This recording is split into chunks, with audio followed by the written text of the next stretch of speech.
Você vai ouvir agora uma palavra ministrada pelo pastor Gilberto Suzano. Que Deus te abençoe e que esta mensagem seja edificante em sua vida. Eu quero convidar os irmãos a abrirmos as nossas Bíblias no livro de Jó, capítulo 1, aonde vamos ler do verso 1 ao verso 5. Jó, capítulo 1, do verso 1 ao verso 5. Havia um homem na terra de Uz, e seu nome era Jó. Ele era um homem íntegro e correto, que temia a Deus e se desviava do mal. Jó teve 7 filhos e 3 filhas. Possuía 7.000 ovelhas, 3.000 camelos, 500 juntas de bois e 500 jumentas. Tinha também muitos servos que trabalhavam para ele, de modo que era o homem mais rico de todos do Oriente. Seus filhos visitavam uns aos outros e, cada vez, um deles fazia um banquete e mandava convidar suas 3 irmãs para comerem e beberem com eles. Passado o período dos banquetes, Jó os chamava para os santificar. Levantava-se de madrugada e oferecia sacrifícios de acordo com o número de todos eles, pois Jó pensava: talvez meus filhos tenham pecado e blasfemado contra Deus no coração. E era assim que Jó sempre procedia.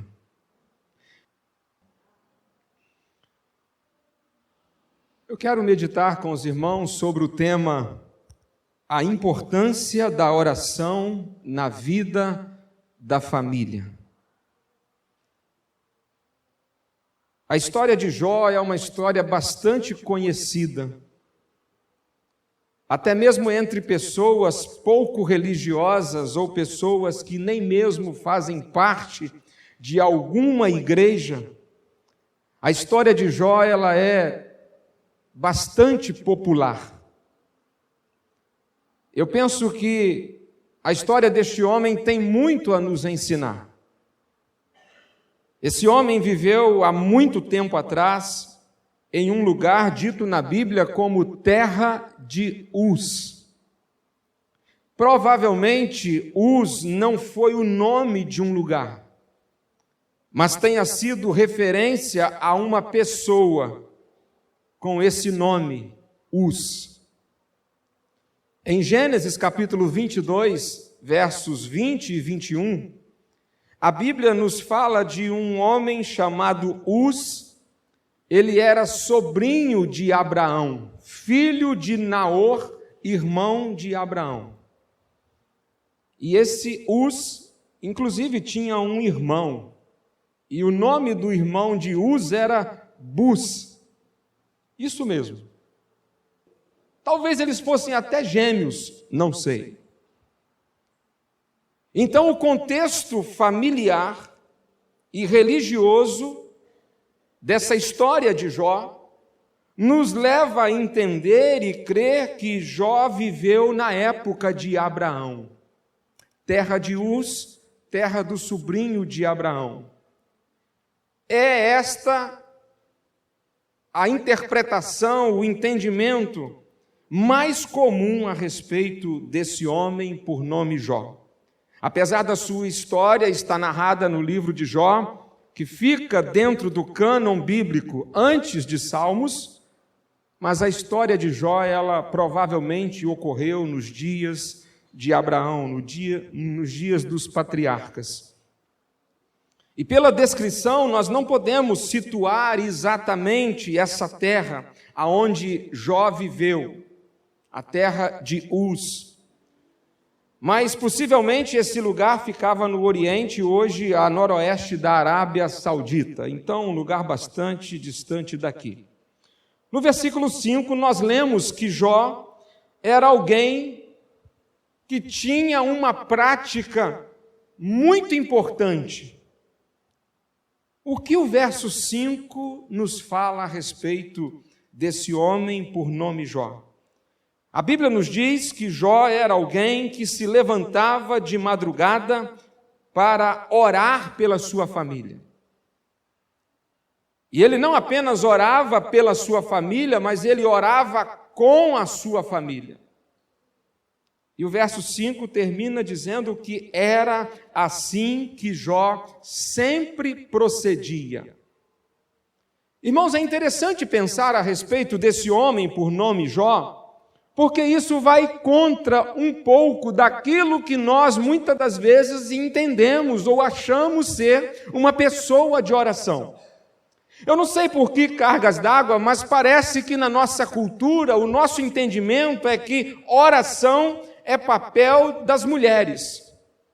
Parece que na nossa cultura a gente acha que é dever das mulheres se dedicarem à oração. Principalmente mulheres que nós às vezes achamos que são mais idosas e que já têm um tempo mais, digamos assim, um tempo mais de folga para poder ser dedicada à oração. A história de Jó, ela vai contra esse pensamento que temos em nossa tradição, de que oração é para as mulheres e para mulheres idosas, irmãs de oração. O que nós vemos aqui neste verso 5 é um homem que tinha uma vida de oração exemplar. Eu creio que esta passagem nos mostra claramente o retrato de uma família que deu importância à matéria da oração. Esse texto nos mostra um homem, marido, pai de família, que levou a sério a questão da oração em favor da sua casa. Eu penso, meus irmãos, que por toda a Escritura pode ser que não haja um outro exemplo melhor do impacto da oração na vida de uma família que ora do que este. E ler sobre os efeitos da oração na família de Jó é muito importante porque nos mostra que há benefícios incalculáveis nos lares que dão importância à oração. Eu creio que essa reflexão pode nos ajudar a investir mais na oração no ambiente de nossa casa. Haja visto que nós não abraçamos uma causa, nós não assumimos um compromisso, até que tenhamos de fato calculado a relação custo e benefício. E há benefícios incalculáveis decorrentes de uma vida dedicada à oração. A palavra de Deus nos garante, inclusive, lá na primeira carta de Paulo a Timóteo, capítulo 6, verso 6, de fato, a piedade com contentamento é grande fonte de lucro. Quero abrir um parêntese aqui e dizer, você achava que a grande fonte de lucro era o seu negócio, né? Que engano, não poderia haver engano maior do que esse. A palavra de Deus está nos dizendo que a grande fonte de lucro está na piedade. E o que é piedade? Não é outra coisa a não ser uma vida dedicada à oração, à busca pela intimidade com Deus. Seguramente, um lar onde há pessoas piedosas, gente dedicada com alegria à oração, grandes lucros são alcançados. E não se trata de lucros financeiros, são lucros espirituais. Há bênçãos espirituais incontáveis que são frutos da oração. E à luz desta passagem da Escritura que lemos, eu quero tomar alguns minutos para refletir com os irmãos sobre alguns dos benefícios da oração na vida da família. Em primeiro lugar, quando a família dá importância à matéria da oração, eu não tenho dúvida de que o amor é um fruto natural no dia a dia do lar. A Bíblia nos diz que Jó e sua esposa, cujo nome desconhecemos, eles tiveram relativamente bastante filhos. Sem TV e sem zap, eles namoravam muito, e eles tiveram nada menos do que 7 filhos e 3 filhas, 10 filhos. É o que diz o verso 2, Jó teve 7 filhos e 3 filhas. Era uma casa cheia de filhos. Agora, sabe o que esse texto nos mostra? Nos mostra que esses filhos cresceram num lar tendo um pai que orava. E por ter um pai de oração, eles aprenderam a amar uns aos outros. Meus irmãos, a Bíblia não esconde da gente muito dos problemas que houve entre irmãos. Intrigas, inveja, contenda, com efeito que o primeiro homicídio da história foi um fratricídio, um irmão que se levantou contra o outro e tirou a vida do irmão. E nesse período em que Jó viveu com a sua família, estava em alta a guerrilha entre irmãos.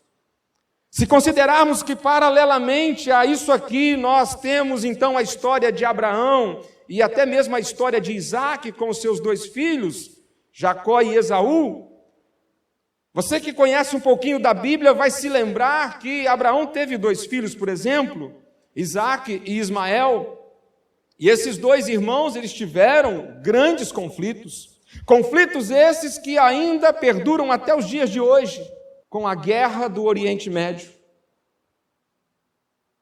Você vai lembrar também que Isaac teve 2 filhos gêmeos, Jacó e Esaú, e os 2 eles já tinham uma disputa ainda no ventre da mãe.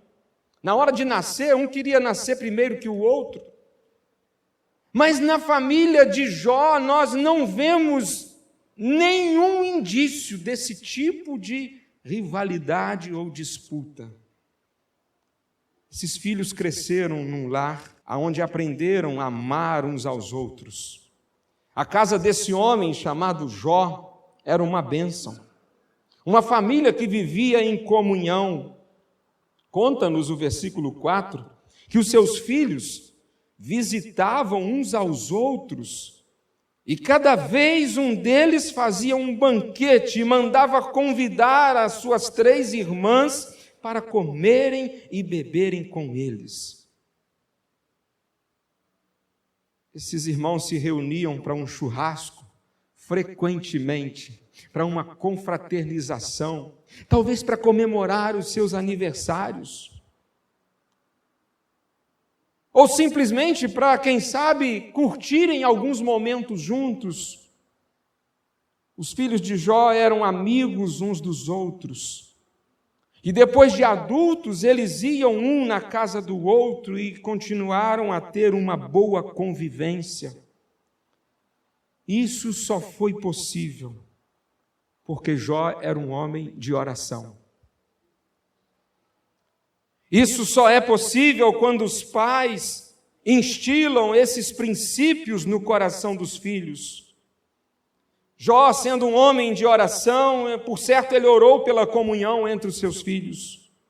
Jó, com certeza, trouxe o nome dos seus filhos diante de Deus, e como Jesus orou para que os seus discípulos se amassem e vivessem em comunhão uns com os outros, por certo, Jó também orou pelos seus 10 filhos.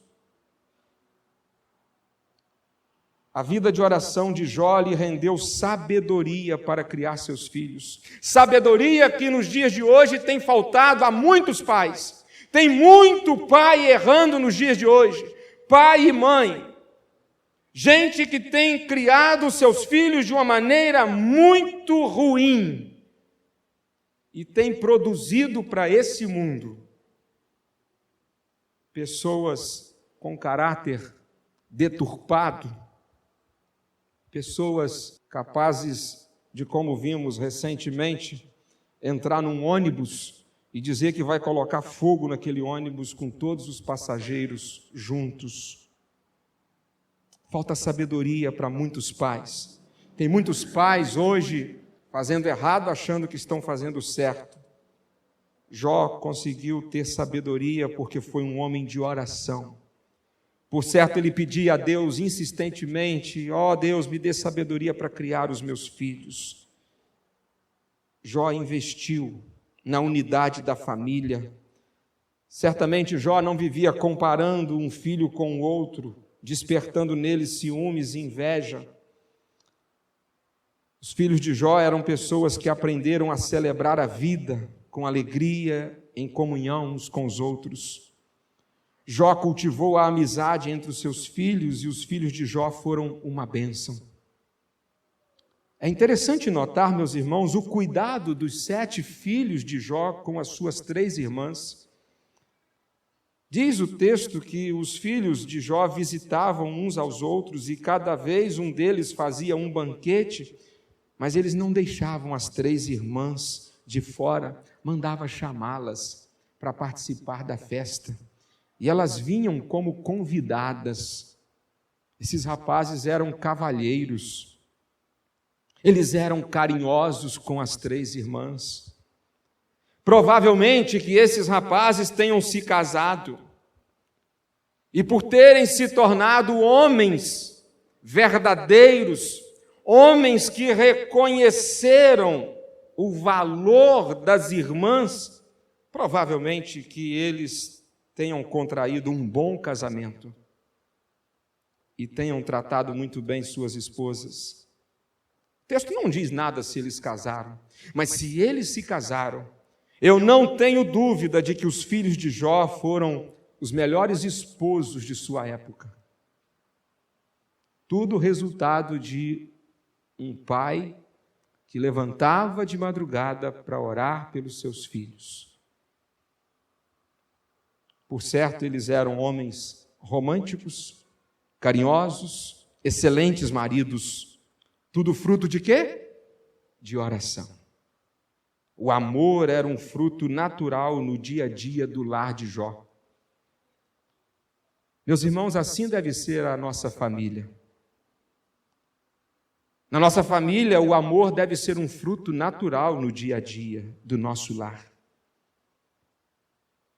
Devemos sim dar importância à oração, porque a oração no contexto de um lar há de produzir um lar harmonioso, aonde há paz, aonde as pessoas convivem bem umas com as outras. Meus irmãos, as famílias de nossa igreja precisam frutificar o amor diariamente, a começar da minha família. Os pais mais carinhosos dessa cidade precisam ser os pais membros de nossa igreja. Os maridos mais cuidadosos e românticos dessa cidade têm que ser os homens de nossa igreja. As esposas mais sábias dessa cidade têm que ser as mulheres de nossa igreja. Os filhos mais amorosos, obedientes aos pais, têm que ser os filhos das famílias de nossa igreja. Quando alguém quiser uma pessoa boa para casar, é aqui o celeiro de jovens, moços e moças que tenham o fruto do amor. As famílias mais amorosas dessa cidade têm que ser as famílias da nossa igreja. E como as nossas famílias serão assim? À medida em que a nossa família der importância à oração, o amor será um fruto natural no dia a dia de nossa casa. Dias atrás eu li um artigo que dizia: o lar pode ser um ninho de amor ou uma toca de cobra. Como tem sido o seu lar? Quando a família dá importância à oração, o amor é um fruto natural no dia a dia daquele lar. As pessoas se amam, e porque se amam, se respeitam, e se respeitando, cuida-se um do outro. O lar é uma bênção. Ninguém corre um atrás do outro com faca na mão. É inconcebível, meus irmãos, é inconcebível um lar cristão em que um homem erga a sua mão contra a sua esposa. E vice-versa também. É inconcebível num lar cristão que um filho se levante contra um pai, contra uma mãe, e diga para o seu pai ou para sua mãe: da minha vida cuido eu. Nós precisamos dar importância à oração em nossa casa, porque somente assim o fruto do amor ele será produzido no dia a dia do nosso lar. Quando a família dá importância à oração, em segundo lugar, a maior riqueza de uma casa não são os bens materiais.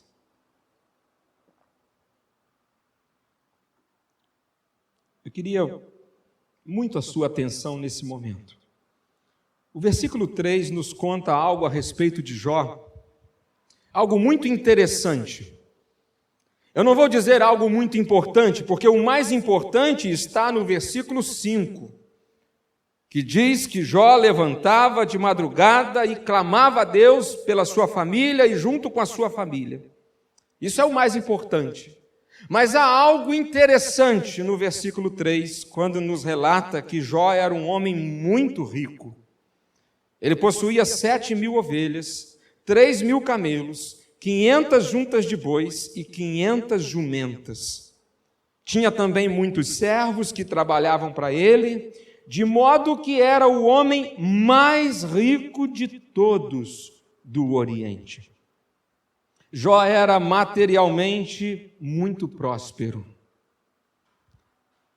E quando eu pensava a respeito da prosperidade de Jó, algumas verdades me vieram à mente para a nossa reflexão nesse momento. Primeiro, ter prosperidade material em si não é pecado. E eu queria afirmar isso para que ninguém tenha dúvida. Ter prosperidade material em si não é pecado. Nós encontramos na Bíblia algumas pessoas tementes a Deus, pessoas que amavam muito a Deus, pessoas que serviam a Deus de forma muito sincera e eram bastante ricas. Ter riqueza, ter bastante dinheiro, ter muitos bens, não é pecado em si. Não. Não é pecado desde que a prosperidade não seja fruto de exploração aos outros. Essa é a primeira. Desde que o sucesso material não seja resultado de atos ilícitos. Desde que a prosperidade não seja resultado de lavagem de dinheiro ou de ser laranja de corrupção. Prosperidade material obtida de práticas ilícitas é pecado. E não é bênção, pelo contrário, é maldição. Ao mesmo tempo que é pecado, também é crime. Não é pecado? Não é pecado também desde que seja para abençoar os outros, para abençoar a obra de Deus, para abençoar o reino de Deus. Posto isso, eu preciso dizer uma segunda verdade para a nossa reflexão. A prosperidade de Jó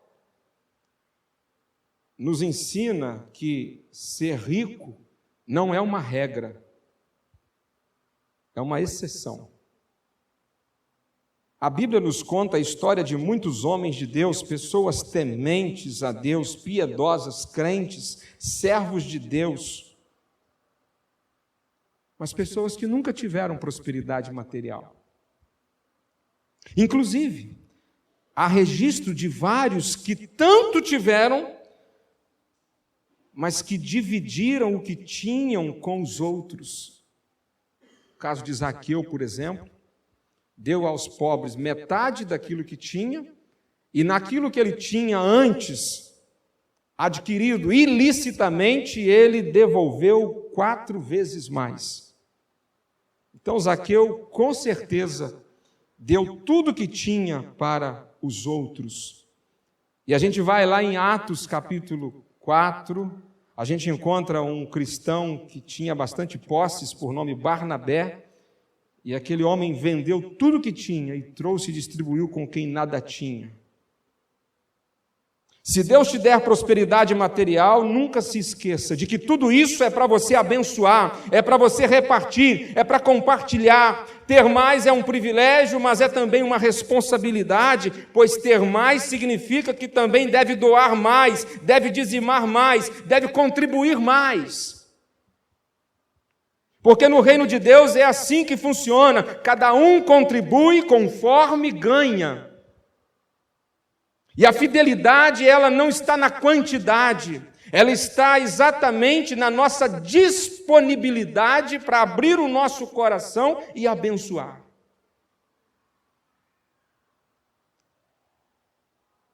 Mas a terceira verdade, ainda pensando sobre Jó, para a nossa reflexão, é que a melhor prosperidade é sempre a espiritual.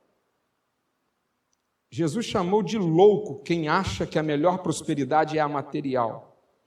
Jesus contou uma parábola e disse: louco, esta noite te pedirão a tua alma e o que tens preparado, para quem será? Assim é aquele que para si ajunta tesouros e não é rico para com Deus. A maior riqueza, ela não diz respeito às coisas terrenas. Então, meus irmãos, o que temos aqui nesta passagem é o relato da vida de uma família que possuía muitos bens, sim, eram ricos, sim, mas a prosperidade material não é a maior riqueza que essa família da terra de Uz possuía. A maior riqueza dessa família de Uz, família de Jó, não são as fazendas, não é o rebanho, não é a empresa, não são os negócios, não é a conta bancária, não são os carros na garagem. Nenhuma dessas coisas tem valor para essa família. Essa família sabe o que é o mais importante. Por isso que em poucos dias eles vão perder todos os bens materiais, mas eles não perderão o principal. No lar de Jó, o bem mais precioso não são os bens materiais. Os valores de Jó e sua família não eram contabilizados em cifras econômicas. Os valores da família de Jó não estavam na marca do tênis da Nike. Os valores da família de Jó não estavam no celular da maçãzinha. Não que não possamos ter isso se tivermos condições. Mas essa família era uma família de oração. Eles não se deixavam levar pelo consumismo do materialismo satânico. Essa família tinha a oração como algo de grande importância, e isso os impediu de inverter os valores. Nesta família, na família de Jó, gente vale mais do que coisas. Jó com certeza dizia: o que eu mais amo na minha casa é quem divide ela comigo. Por isso que quando ele perdeu casa, perdeu bens, perdeu gado, perdeu tudo, ainda assim ele continuou em paz. Valores. Quais são os seus valores? Quais são os valores que regem a vida da sua família? Quando você olha para os seus filhos, quais são os valores que você está plantando no coração dele? Valores materiais ou valores espirituais? Quais são os valores? Nós vivemos num tempo de uma trágica inversão de valores, onde a maior riqueza de muitas famílias tem sido os bens materiais. Quantas famílias, materialmente falando, tão prósperas, mas no que diz respeito à vida espiritual, tão pobre, mendigando, vivendo na miséria, perdendo o maior dos privilégios, a riqueza para com Deus. Quando a família dá importância à oração, a maior riqueza de uma casa não são os bens materiais, mas são os relacionamentos. Relacionamentos são o que importam. Relacionamentos são o mais importante.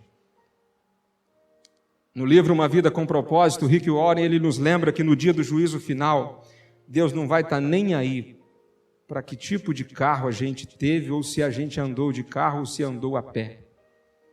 No dia do juízo final, Deus não vai estar nem aí para a casa que a gente morou ou deixou de morar.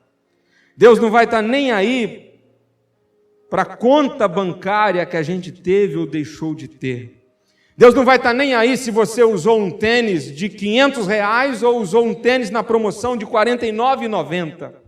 Isso não fará a menor diferença. Mas Rick Warren nos lembra nesse livro Uma Vida com Propósito, que naquele dia fará toda a diferença a maneira como nos relacionamos com Deus e uns com os outros. E Deus vai nos perguntar: como foi o seu relacionamento com o meu filho Jesus? E o quanto isso influenciou no seu relacionamento com o seu próximo? E o próximo mais próximo é a esposa, é o esposo e os filhos. Quantos de nós estamos valorizando mais as coisas do que as pessoas? Mas a família que dá importância à oração, ela não tem os seus valores invertidos. E nessa inversão de valores, meus irmãos, eu quero apenas abrir um parêntese para dizer: tem muita gente valorizando mais os bichos do que as pessoas. Dias atrás eu recebi uma mensagem pelo WhatsApp, alguém pedindo uma ajuda, uma colaboração para pagar uma cirurgia para um cachorro achado na rua. Me poupe. Quanta gente precisando de uma cirurgia e gente fazendo campanha para pagar cirurgia para cachorro. E tem igreja e pastor que está entrando nessa onda. Outro dia recebi também uma notícia de uma igreja que realizou o culto pet. Olha que legal. O culto pet. Todo mundo trouxe o cachorro, inclusive para batizar, para consagrar a Deus. Tempos atrás alguém estava me dizendo da Belinha. A Belinha passou mal, e aí levei a Belinha rápida. E aí a doutora olhou, fez uma ultrassom e falava da Belinha, e aí precisou fazer uma cirurgia, ficou internada, 3 dias depois teve alta. E eu estou pensando assim, está falando de uma pessoa, mas não, era da cadelinha, de uma cachorrinha. Falou, gastei R$3.700. Teve alguém que estava num culto e pediu oração por Billy, que estava com pneumonia. Billy é o cachorro. Esse é o tempo que nós estamos vivendo, em que as pessoas parece que estão perdendo completamente o senso do valor. O que realmente importa. Eu não tenho dúvida que famílias que dão importância à oração, a maior riqueza dessa família não são os bens materiais, não são os cachorros. A maior riqueza são as pessoas. As pessoas. Em terceiro lugar, meus irmãos, se a família dá importância à oração, então eu não tenho dúvida de que a casa há de resistir às piores tempestades que a vida possa nos oferecer. Conta-nos o versículo 5 que Jó orava pela sua família e orava também com a sua família. Ele acordava de madrugada e orava pela família e orava com a sua família. Acordava todo mundo para orar. Eu não sei como é o programa de oração lá na sua casa, mas o que eu posso dizer por testemunho é que esse negócio de orar com a família, isso é uma batalha que a gente tem. Porque é muito fácil a gente não praticar isso. Não reunir a nossa família, pais e filhos, para orar todos os dias. E se a gente marcar bobeira, rola uma semana inteira sem a gente ter sequer orado um dia da semana com a família. Lá em casa nós temos essa batalha e lutamos para a gente não perder isso. Eu aprendi isso de meus pais. Orar todos os dias com os filhos. É inconcebível que eles durmam sem orarmos. Às vezes há dias em que chegamos de algum compromisso, chegamos tarde da noite e eles já estão mais dormindo do que acordados. mas ao colocá-los para dormir, ainda que já estejam grandes, mas eles estão aprendendo até hoje. O Lucas está com 15 anos, mas tem aprendido que nós oramos dentro de casa todos os dias. Nossa família pode não ter muitas coisas que muitas outras famílias talvez tenham, mas a oração nós vamos manter como uma preciosidade, um bem precioso, que eu quero que eles levem de casa, para que quando constituírem uma nova família, eles também orem com os filhos deles. A família de Jó, eles procediam assim, eles oravam. Mas essa família não tinha a menor ideia do que o futuro lhes aguardava. Eles se dedicavam à oração quando tudo estava indo muito bem. Muita gente, quando está tudo muito bem, se esquece de Deus. Não é o caso de Jó. As coisas estavam fluindo tudo bem, nesses versos que lemos, e eles estão ali dedicados à oração. Estava tudo uma beleza na vida e na família de Jó. Mas nesse mesmo capítulo, dos versos 13 ao 19, Jó e sua família começam a enfrentar uma terrível tempestade. Numa sequência ininterrupta de fatos trágicos, de repente a família de Jó passou a viver uma série de problemas. De repente, Jó, que tinha 10 filhos, eles estavam reunidos num banquete na casa de um deles, e diz a Bíblia que vem um vendaval e acontece uma tragédia. A casa cai sobre aqueles 10 filhos de Jó, e os 10 filhos de Jó, todos eles morreram. 10 filhos. Nós temos uma inversão da ordem natural da vida. A ordem natural é que os filhos sepultem os pais, mas aqui nós temos um pai sepultando seus filhos. 10 filhos. Você consegue imaginar esta cena, esse velório? 1, 2, 3, 4, 5, 6, 7, 8, 9, 10. 10 caixões. Meus irmãos, eu não consigo imaginar como um pai e uma mãe conseguem ter lágrimas para chorar pela morte de 10 filhos. Devem ter até se desidratado. Mas eles perderam os filhos e logo em seguida perderam os bens. Mas eles não perderam apenas algumas cabeças de gado. Eles perderam todos os bens.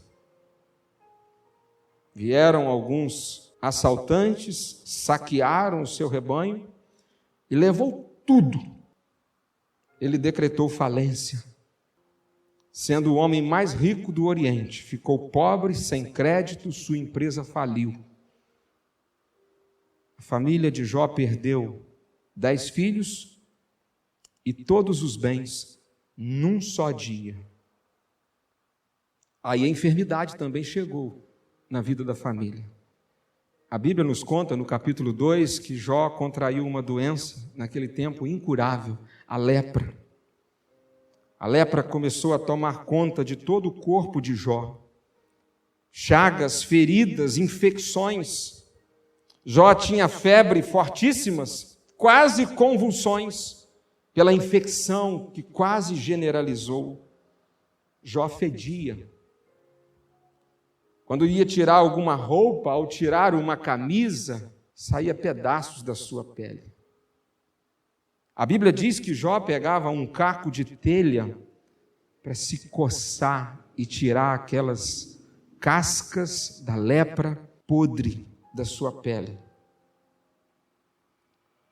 E foi exatamente no auge dessa enfermidade que a esposa de Jó, já não aguentando mais ver o sofrimento do seu marido, ela lhe faz uma sugestão: Jó, olha, amaldiçoa o teu Deus e pede para morrer. Jó, tire sua própria vida.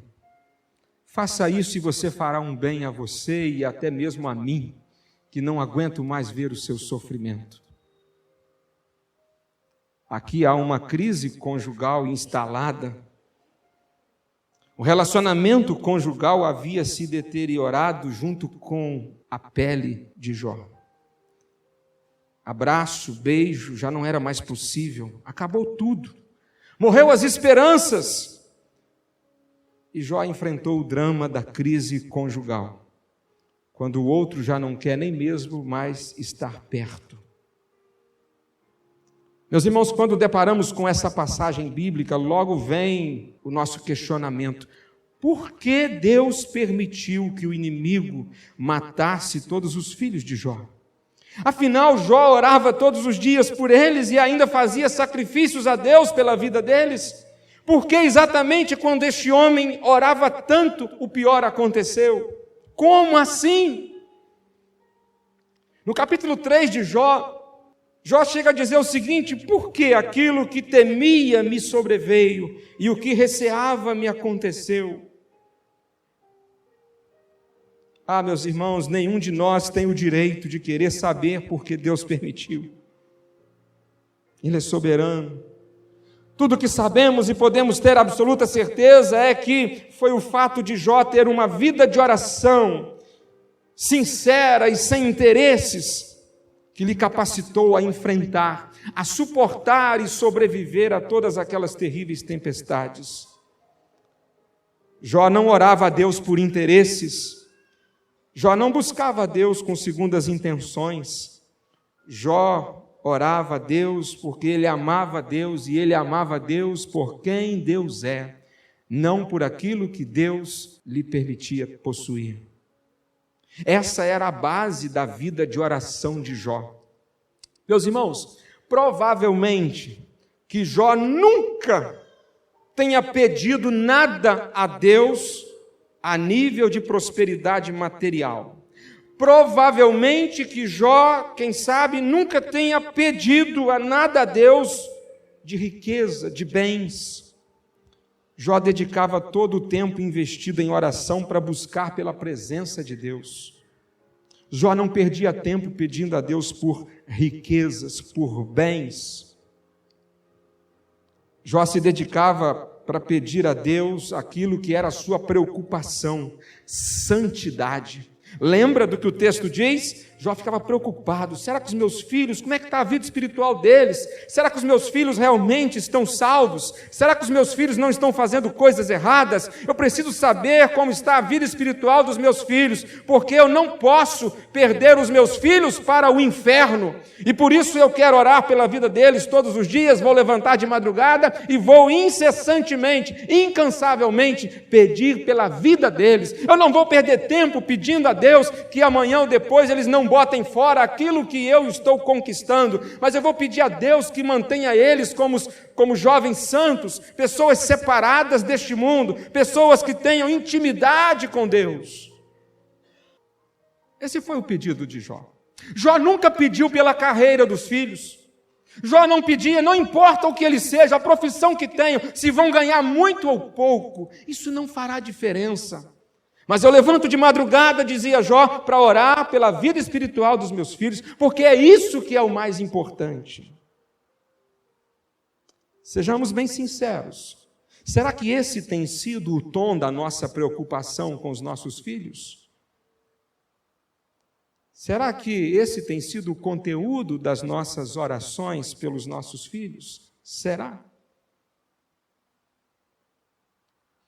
Friedrich Meyer disse o seguinte: a maior tragédia da vida não é a oração sem resposta, mas a oração que não foi feita. Eu quero acrescentar a essa frase, por acreditar que ela seja uma expressão da verdade, mas eu acrescento dizendo que a maior tragédia da vida não é a oração sem resposta, mas a oração interesseira, materialista e egoísta. É uma tragédia. Um pai que ora pela carreira do filho e não ora pela salvação do filho. Isso é trágico. Finalmente, a história de Jó e sua família nos ensina 3 coisas. Primeiro, falta de tempo não é justificativa para a negligência na prática da oração. A despeito de ser um homem de agenda tão apertada, Jó dedicava o melhor do seu tempo para orar com a família e pela família. Ele fazia isso às madrugadas e de forma contínua. Nós sempre arrumamos tempo para aquilo que definimos como nossas prioridades. O que é prioridade na nossa escala de valores, nós arrumamos tempo. E quando a gente diz assim, às vezes eu não tenho tempo para parar com a minha família todos os dias, para ter um tempo com ela, para orar com os meus filhos, para orar com a minha esposa, orar com o meu esposo. Na verdade, a gente está arrumando uma desculpa, porque aquilo que a gente considera importante, a gente arruma um tempo. Tempo é questão de prioridade. Jó era um homem de muitos compromissos, mas de madrugada ele se levantava para orar pela sua família e com a sua família. Talvez você tenha um dia todo muito apertado, muito corrido. Coloque o despertador para tocar às 2 da manhã, acorde, vamos lá, vamos levantar, meus filhos, minha esposa, meu esposo, que a gente precisa orar, a gente precisa falar com Deus. Segunda coisa que a história de Jó nos ensina: ser crente não quer dizer que as tempestades não virão sobre a nossa casa. O que nos faz diferentes não são as tempestades, mas o modo como enfrentamos as tempestades. Ser crente não significa que a gente não enfrentará lutas, problemas, enfermidades, crises financeiras. Não significa que a gente está isento dos problemas deste mundo. Terceiro, priorizar a oração na vida da família nos prepara para suportar as tempestades. O mundo desabou sobre a cabeça de Jó. Uma dor avassaladora fuzilou o seu peito. Mesmo nessa hora extrema de sofrimento, Jó não blasfemou contra Deus. Jó disse: o Senhor o deu, o Senhor o tomou, bendito seja o nome do Senhor. Meus irmãos, a parte mais impactante na vida de Jó está no capítulo 2, verso 10, o finalzinho, quando diz assim: em tudo isso, Jó não pecou com os lábios. Jó não pecou com os lábios. O que Jó tinha de especial? Jó era alguém que orava com a sua família e pela sua família,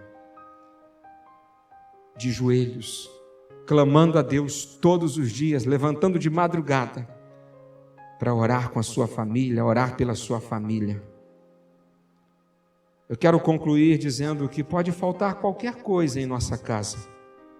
Pode faltar qualquer coisa. Pode faltar até mesmo o pão em alguns momentos. Pode faltar a água por alguns dias. Pode faltar a luz. Talvez até mesmo pela impossibilidade de pagar a conta no final do mês. Pode faltar. Pode faltar a saúde em algum momento. Pode faltar. Pode faltar até mesmo a presença de um ente querido. Que parta, que o Senhor o leve. Só não pode faltar a presença de Deus. Isso não pode faltar, não. E é pela oração que a presença de Deus é mantida. O quanto o seu lar tem da presença de Deus? Essa é uma interessante pergunta. O seu lar tem da presença de Deus na proporção em que a oração ela é praticada no ambiente do seu lar. O desejo de Deus é que esta casa aqui seja uma casa de oração, mas que a nossa casa, que não é nossa, é de Deus também, porque nada temos, do Senhor é a terra e tudo que nela há. Mas o desejo de Deus é que a casa dele, sendo assim emprestada a nós, seja também uma casa de oração. E é pela oração que a presença de Deus ela é mantida dentro de nossa casa. Que a nossa casa seja uma casa de Deus. Que a nossa vida seja casa de Deus. Que Deus possa habitar em nós. Que Deus possa habitar conosco. Há um texto da Bíblia que eu acho ele fantástico. Jacó Jacó tinha feito muitas coisas erradas, tinha enganado seu pai Isaque e estava fugindo de casa, porque o seu irmão Esaú queria matá-lo. E nessa fuga de casa, Jacó, que estava indo para uma terra de uns parentes, para a casa do seu tio, para salvar a sua pele, Jacó estava fugindo, porque o seu irmão queria matá-lo. Mas nessa fuga ele se cansou e num determinado momento, no final da tarde, ele se pôs a dormir num determinado lugar. E não havia cama, não havia rede, nem travesseiro. E Jacó deitou-se no chão, pegou uma pedra, colocou aquela pedra por travesseiro. E ali Jacó dormiu uma noite toda. Mesmo com os seus erros, ali estava o Jacó. E naquela noite ele tem uma experiência com Deus em que ele vê, numa visão, num sonho, anjos de Deus que desciam e subiam por uma escada e vinha se encontrar com Jacó. Quando Jacó acorda pela manhã, Jacó diz algo fantástico. Jacó diz: verdadeiramente Deus estava neste lugar comigo e eu não sabia. E a partir de então, Jacó, ele continua buscando pela presença de Deus. A minha vida é casa de Deus. Onde eu estiver, eu quero invocar e buscar a presença de Deus. Porque Deus é bem-vindo na minha vida. Eu quero então ter uma vida de oração contínua, sempre. Você pode ficar em pé? Quero convidá-lo neste momento para nós cantarmos uma canção. E esta canção diz: Deus, Tu és bem-vindo aqui. Eu quero ter um relacionamento contigo. Eu quero fazer da minha casa uma casa de oração. Eu quero fazer do meu lar um ambiente onde o Senhor possa habitar. Eu quero me esvaziar de mim para que eu possa me encher da Tua presença. A casa é sua, a minha vida é sua, Pai. A minha casa, aquele endereço onde eu estou temporariamente, também é sua. E lá naquele lugar eu quero invocá-lo todos os dias da minha vida. O Senhor Jesus ensinou isso de uma maneira muito clara quando disse: tu, quando orares, entra no teu quarto, fecha a porta e fala ao teu Pai, porque o teu Pai te ouvirá. Todos os dias Deus espera ter um encontro conosco. Sabe aonde? Lá na nossa casa, lá no recôndito do nosso lar. Vamos louvar ao Senhor nesse momento, fazendo desta canção uma oração para as nossas vidas.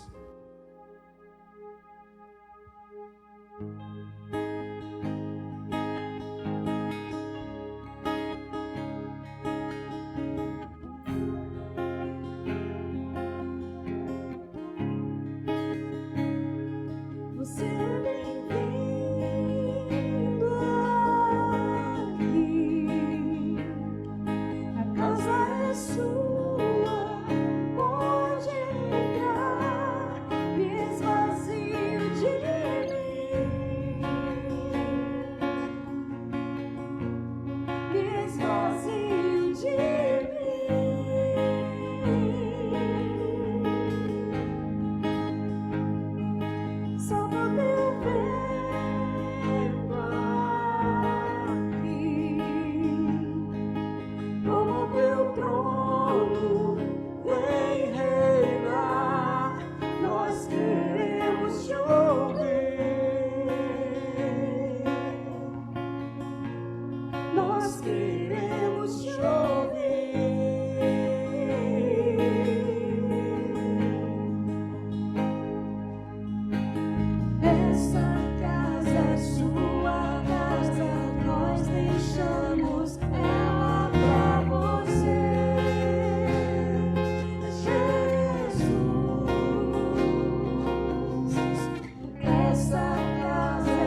deixamos ela pra você, Jesus. Essa casa é sua casa, nós deixamos ela pra você, Jesus. Essa casa é sua casa, nós deixamos ela pra você, Jesus. Essa casa é sua casa, nós deixamos ela pra você, Jesus. Apareça e o teu nome cresça, enche este lugar, enche este lugar. Apareça e o teu nome cresça, vem me incendiar, vem me incendiar. Apareça e o teu nome cresça, enche este lugar, enche este lugar. Apareça e o teu nome cresça, vem me incendiar, vem me incendiar. Essa casa é sua casa, nós deixamos ela pra você.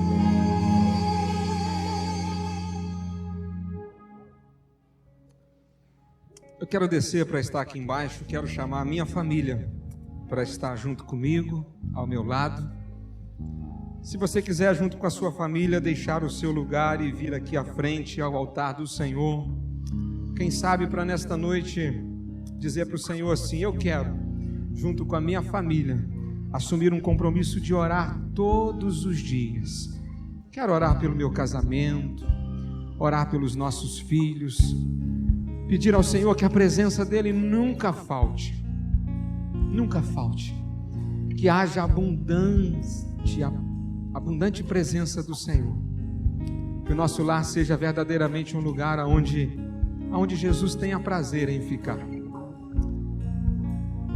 assim como a família de Jó, que a nossa família viva pelos valores corretos, os valores certos, que a gente não inverta os valores, que o mais importante seja verdadeiramente a nossa vida aos pés do Senhor.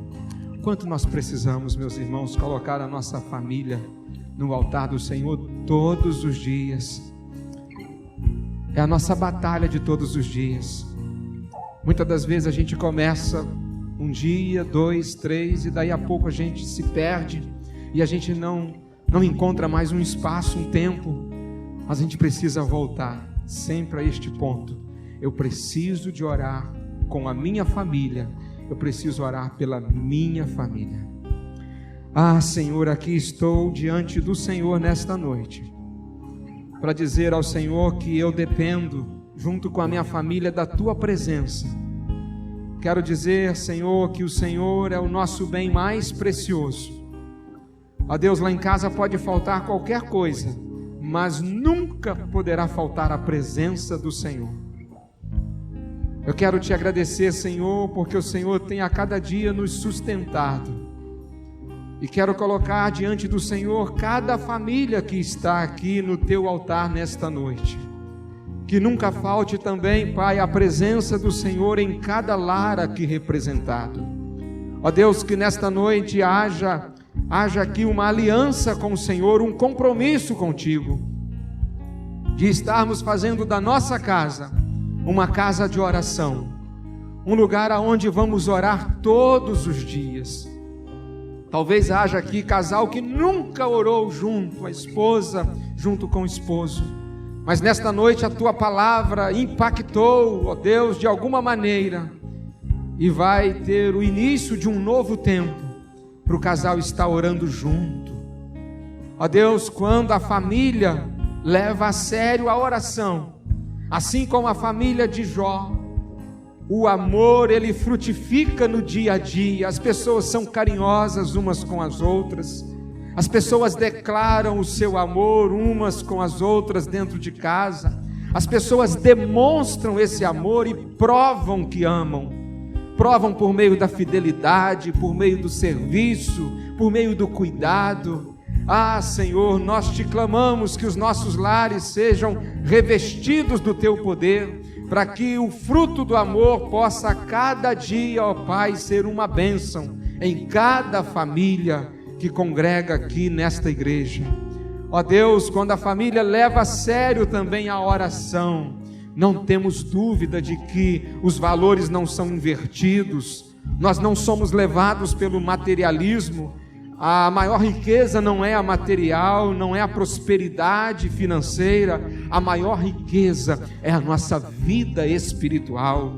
E aí nem nos importamos com a carreira que os filhos seguirão, porque nos preocupamos com a vida espiritual deles, com a salvação deles. Ah, Deus, quando também fazemos do nosso lar, da nossa casa, um lugar de oração, eu não tenho dúvida de que somos assim capacitados para suportarmos as piores tempestades que a vida possa trazer sobre a nossa casa. As enfermidades, as dificuldades, as crises financeiras, elas não abalam a nossa fé, porque nós continuamos firmes na tua presença. Ó Deus, fortaleça cada família que está aqui na tua casa nesta noite, que possamos ser famílias que realmente dê importância à oração, que cada lar aqui representado seja uma casa de oração. Senhor, que esta semana que hoje se iniciou seja uma semana em que muitas famílias estejam reunidas em oração para um culto doméstico, para louvar e bendizer o nome do Senhor. Ó Deus, eu estou certo que isso vai impactar de uma maneira tão especial as famílias e vai impactar o nosso bairro, vai impactar, ó Deus, esta cidade. Então, ó Deus, derrama sobre nós com poder e graça um despertamento para um compromisso maior com a vida de oração. Pai, muito obrigado por tudo, Senhor. Dê-nos uma semana de muita paz junto com a nossa família. É a oração que fazemos no nome de Jesus. Amém. Diga aí para a pessoa da sua família que está junto de você: Deus vai nos abençoar muito com a presença dEle, com a presença dEle. Que Deus te dê uma boa semana, meu querido, e que você seja o melhor esposo dessa cidade nessa semana, seja a melhor esposa, a mulher mais sábia que há nesta cidade, que você seja um filho obediente, um filho que honra seu pai e sua mãe. Que Deus te abençoe, tenha uma boa semana, até o nosso próximo encontro.